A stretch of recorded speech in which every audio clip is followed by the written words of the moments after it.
Masuk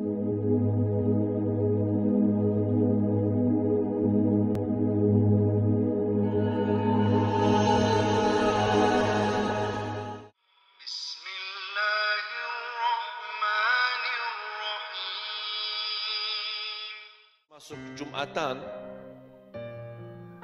masih jam 11. Saya suka datang ke masjid jam 11, kadang-kadang setengah 11.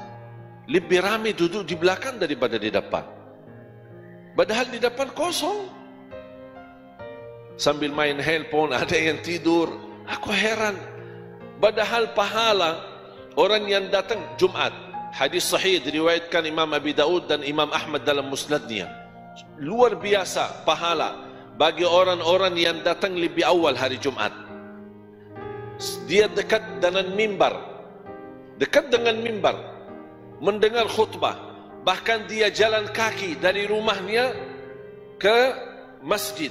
Dia datang jalan kaki, dia mandi sebelumnya, kemudian berpakaian yang bagus, kemudian wangi-wangian, sampai dia datang duluan, dia jalan kaki, tidak naik. Kata Rasulullah SAW dalam hadis, yamshi walam yarkab, dia jalan dan tidak naik, artinya tidak naik motor, tidak naik apa-apa, jalan kaki. Akan mendapatkan setiap langkah, setiap langkah pahala puasa dan qiyamul lail 1 tahun. Setiap langkah pahala puasa 1 tahun dan qiyamul lail 1 tahun. Berarti kalau dia jaraknya dari rumah ke masjid 100 langkah, silakan hitung.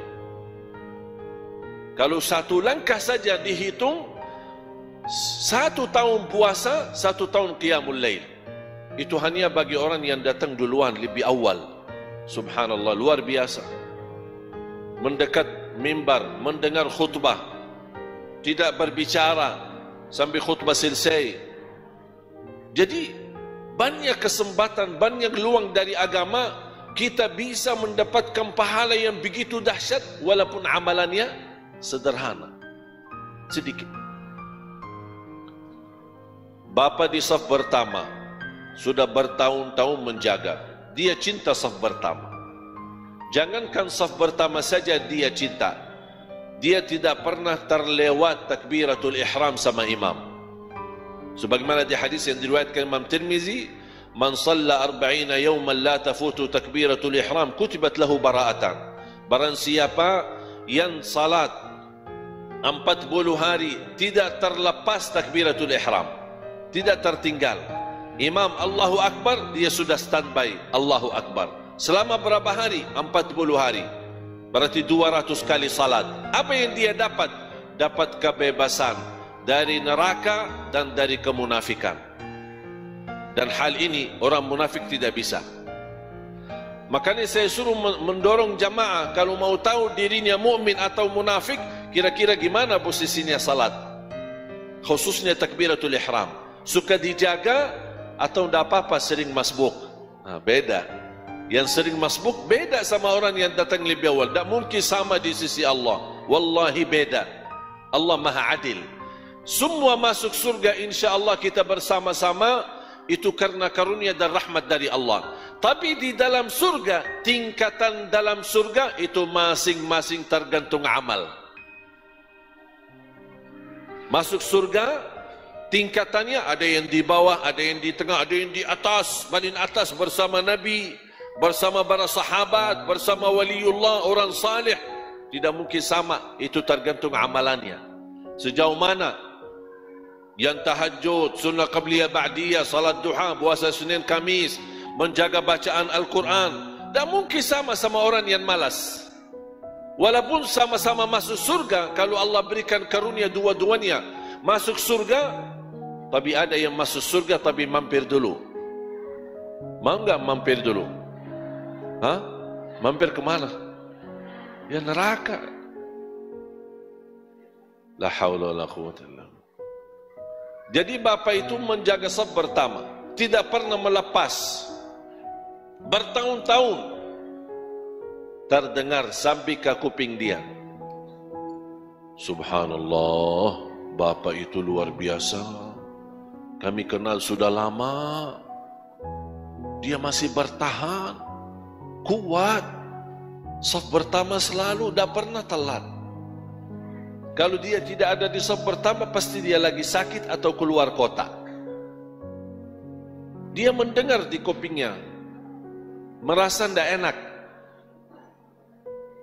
Perasaannya tidak enak. Mulai dipuji sama orang, lingkungan, jamaahnya masjid. Besok-besok, pas waktu salat, dicari sama jemaah. Bapak di mana Bapak? Kok tidak ada? Pas habis salam, selesai salat, lihat ke belakang, Bapak ada di belakang. Kok Bapak kenapa ke belakang? Tidak enak.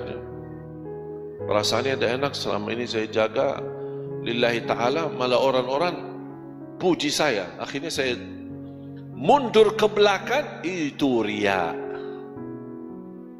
Itu riya. Karena dia menamalkan awalnya karena siapa? Dia saf pertama lillahi ta'ala. Dia tidak harap dipuji. Walaupun dipuji, dia tidak peduli. Walaupun dipuji, dia tidak, tetap komitmen, tetap istiqamah, menamalkan, hanya menjaga hati dan menjaga perasaannya supaya tetap lillahi ta'ala. Makanya ulama berkata, jaga ikhlas di awal amal, di pertengahan amal dan di akhir amal. Mungkin dimulai di awal dengan baik, di pertengahan, namanya manusia, ada ujian, ada bangga diri, ada hal-hal yang bisa merusak ikhlas kita. Hati-hati kita jaga. Nanti saya kasih doanya, bagaimana supaya Allah lindungi kita dari sifat riya dan terjaga ikhlas kita lillahi ta'ala. Jadi ketika Bapak mundur di saf belakang karena dipuji, dia meninggalkan kebaikan. Kan saf pertama sesuatu kebaikan. Dia mundur ke belakang, mundur dan dia tinggalkan kebaikan tersebut, itu namanya riya. Terus kalau ada orang saya mau di saf pertama, tapi Allah tahu niatnya dia melakukan ini supaya mau jadi ketua masjid. Anak mau, lihat saya kan, saya fantas jadi ini imam. Saya fantas yang jadi di depan. Karena saya alhamdulillah bertahun-tahun saya selalu di saf pertama. Nah, Allah tahu niatnya, kita kan tidak tahu. Kita tidak boleh hukum orang niatnya, tapi saya hanya menjelaskan hukum. Karena dia dari awal niatnya beda, berarti dia melakukan karena manusia ingin dapat dudukan, ingin dapat dipuji. Berarti selama dia menamalkan bukan riya lagi, tapi dia berbuatan syirik. Karena ibadah semestinya karena Allah, tapi dia jadikan ibadah karena manusia. Terus ikhlas apa? Selamat dari dua-duanya. Amalkan lillahi ta'ala dan dijaga istiqamah. Itu aja. Bukan karena manusia, dan saya tidak mau tinggalkan kebaikan karena manusia.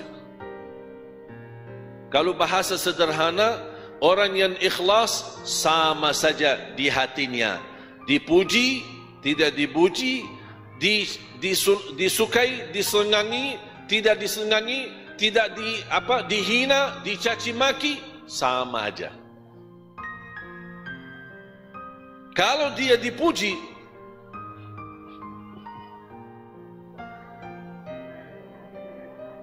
senang dia, hatinya senang, merasa bangga, itu berarti hati-hati. Kalau pas dihina, dicaci maki, tersinggung, keras, sakit hatinya, hati-hati. Berarti dia sensitif, jauh dari ikhlas. Kalau orang yang ikhlas, tidak peduli, tidak peduli. Yang hanya dia pedulikan adalah Allah senang. Kalau Allah senang, aku tidak peduli. Makanya ketika ada orang bertanya kemarin, aku suka berbuat kebaikan, tapi kenapa teman-teman saya menilai perbuatan saya salah? Saya menjawab, kenapa kamu pusing? Sekarang kamu berkata, saya lakukan kebaikan lillahi ta'ala. Dinilai sama orang lain nilai yang buruk atau buruk sangka, urusan kamu apa? Kenapa kamu pusing fikirin dia? Kalau dia berburuk sangka, tidak usah peduli. Yang penting kamu tahu diri, saya menamalkan ini karena Allah. Orang lingkungan saya senang, lingkungan saya tidak senang, lingkungan itu mendekat, lingkungan itu menjauh, saya tidak peduli. Biarpun hidup sendiri, tapi amalan saya tahu ikhlas lillahi ta'ala, tidak usah pedulikan manusia. Faham tak? Jamaah sekalian, hubungan kita sama manusia hanya saling mengisi, saling membagi kebaikan. Tapi kalau urusan kita sama Allah, jangan lipatkan manusia.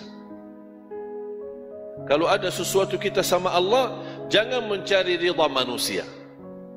Aku berdakwah, aku ingin mendapatkan masa yang banyak, aku ingin mendapatkan orang memuji cara dakwah saya, ada orang ini. Hati-hati, berarti sudah tergeser dari kebenaran.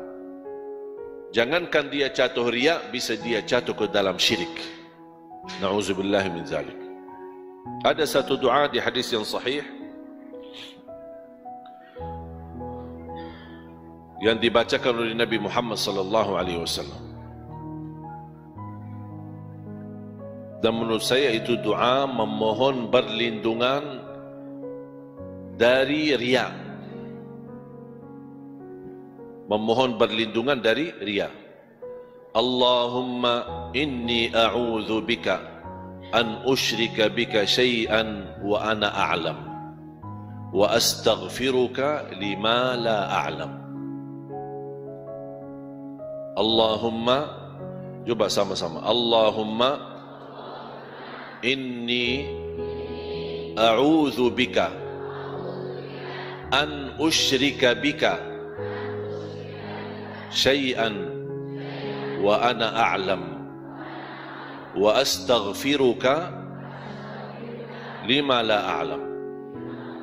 Ya Allah, aku berlindung kepadamu dari segala perbuatan syirik yang saya tahu, dan aku istighfar dan memohon ampun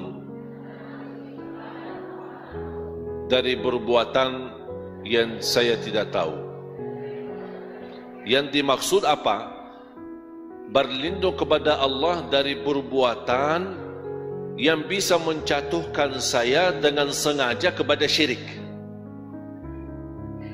atau bisa menjatuhkan saya tidak sengaja dengan syirik. Aku berlindung kepada Allah dari perbuatan syirik yang sengaja atau tidak sengaja.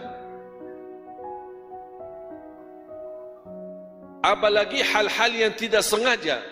Kalau yang sengaja, insya Allah kita memohon perlindungan, dan insya Allah kita orang mukmin tidak mau sengaja-sengaja dengan sungguh-sungguh kita melakukan syirik. Tidak ada orang mukmin sengaja melakukan syirik, tapi kita memohon perlindungan.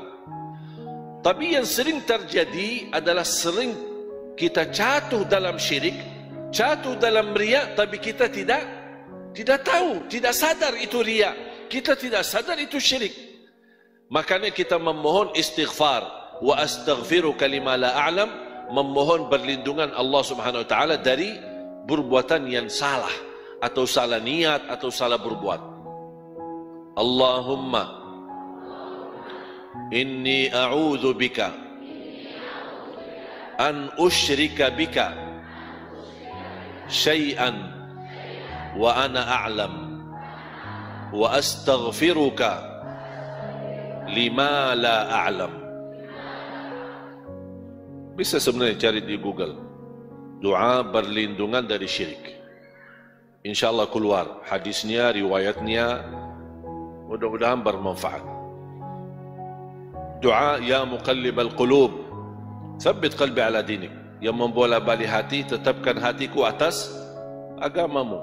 Ini doa termasuk sangat bagus. Rasulullah SAW sering membaca dan dijaga di dalam salatnya, di dalam sujud. Dan doa dalam sujud kapan saja boleh. sujud pertama, sujud kedua, sujud rakaat pertama, sujud rakaat kedua, sampai sujud terakhir, semuanya boleh. Selama bersujud, bebas berdoa. Tapi kenapa kebanyakan dia doa di sujud terakhir? Mungkin dia khawatir kalau sering doa di setiap sujud, nanti dia salah hitung rakaatnya. Ada orang, pas dia bangun dari sujud karena panjang sujudnya, dia berdiri, aku di rakaat berapa ya? Lupa. Makanya ada usulan dari ulama, jadikan doanya di sujud terakhir supaya tahu habis itu mau sudah langsung tahiyat dan salam. Tapi boleh enggak saya setiap sujud doa? Boleh. Rasulullah SAW bersabda, aqrab ma yakunul abdu ila rabbi wa huwa sajid. Sebagaimana hadis yang sahih, dekat posisi seorang hamba di sisi Allah, dekat sama Allah ketika dia dalam keadaan sujud. Fa akthiru minad du'a, berbanyalah doa. Dan saya dorong jamaah untuk berbanyak doa dalam bahasa Arab. Tapi boleh enggak dalam bahasa Indonesia? Boleh. Dalam sujud boleh dalam bahasa Indonesia. Kalau kita tidak mampu menghafal doa yang berbahasa Arab. Karena inti daripada doa adalah menggunakan bahasa yang kita fahami. Kalau saya mengerti, misal, ya muqallibal qulub, thabbit qalbi ala dinik. Ini kan sudah banyak orang tahu. Berarti boleh pakai bahasa Arab karena sudah tahu maknanya. Contoh, Rabbana atina fid dunya hasanah wa fil akhirati hasanah wa qina adzabannar. Ini kan bahasa Arab. Faham enggak artinya? Faham, berarti boleh gunakan dalam sujud. Allahumma ighfir li wa liwalidayya warhamhuma kama rabbayani saghira. Ini bahasa Arab, tapi saya sudah faham. Berarti boleh digunakan dalam sujud. Tapi ada hajat-hajat, ada curhat, ada ingin mengungkapkan sesuatu, ada masalah yang kita hadapi, tidak faham doa bahasa Arab sesuai hajat kita. Boleh enggak saya gunakan bahasa Indonesia? Boleh gunakan bahasa Indonesia. Yang jelas, yang tidak boleh mengganti bahasa adalah tuntunan salatnya. Misal Al-Fatihah, Subhana Rabbiyal Azim dalam ruku', Subhana Rabbiyal A'la dalam sujud, kemudian tahiyat, tidak boleh diganti bahasa. Tapi kalau sudah tunaikan kewajibannya tersebut, selebihnya anda bebas. Tapi saya lebih cenderung kepada doa berbahasa Arab. Kalau memang hafal dan bisa, boleh. Bapak Ibu jamaah sekalian, kembali lagi kepada bahasan ikhlas. Kebersatuan umat sangat dibutuhkan. Bagaimana kita bisa bersama ikhlas? Yang mendorong kita mau bersatu dengan umat karena tujuan kita adalah mencari ridha Allah Subhanahu wa ta'ala.